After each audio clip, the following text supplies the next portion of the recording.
স্বরূপকাঠি কেন্দ্রীয় শহীদ মিনার প্রাঙ্গণে স্বরূপকাঠি পৌর বিএনপির উদ্যোগে এক মতবিনিময় সভার আয়োজন করা হয়। সভায় প্রধান অতিথি হিসেবে উপস্থিত ছিলেন বিএনপি জাতীয় নির্বাহী কমিটির বন ও পরিবেশ বিষয়ক সহ-সম্পাদক কাজী রওনাকুল ইসলাম টিপু। এছাড়া উপস্থিত ছিলেন পিরোজপুর জেলা বিএনপির আহ্বায়ক অধ্যক্ষ আলমগীর হোসেন সহ আরও অনেক নেতৃবৃন্দ।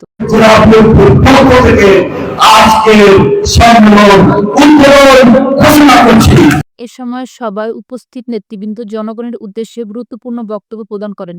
আমাদের একটি ভোট আমরা যাতে দিতে পারি এজন্য আন্দোলন করেছিলাম। আমাদের সেই দিনের আন্দোলনের ফসল জনগণ গ্রহণ করেছিল বিধায় 24শে আগস্ট এই দেশ থেকে স্বৈরাচার পালিয়েছিল। কিন্তু নব্য স্বৈরাচার তৈরি হচ্ছে। আপনারা সতর্ক থাকবেন। একটি ধর্মভিত্তিক রাজনৈতিক দল তারা এদেশে মানুষকে বিভ্রান্ত করার জন্য বিভিন্ন সময় বিভিন্ন কথা বলে মানুষকে পটানোর চেষ্টা করেছে।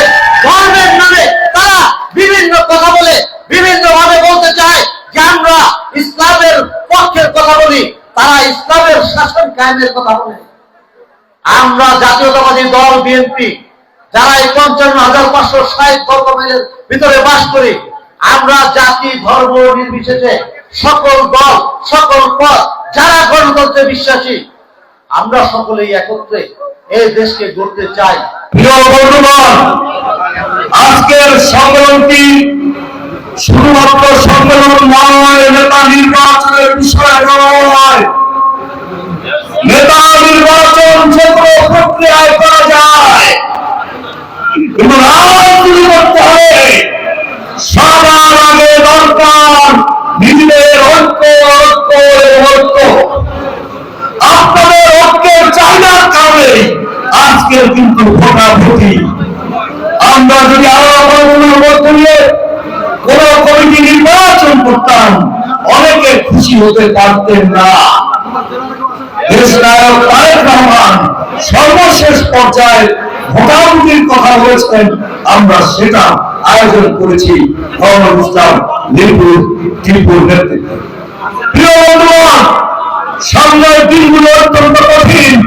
৫ তারিখের পূর্বে এই দেশে হবে আপনারা সমাবেশ করতে পারেননি। আমরা এসেছি, রক্তাক্ত হয়েছি। আমরা এসে এই সংগঠনকে আমাদের রক্তে মিশেছে, আমরা মুখ করতে পারেননি। কিন্তু আজকে একটি জিনিস হিসাব করতে হবে, প্রতিশোধ নয়।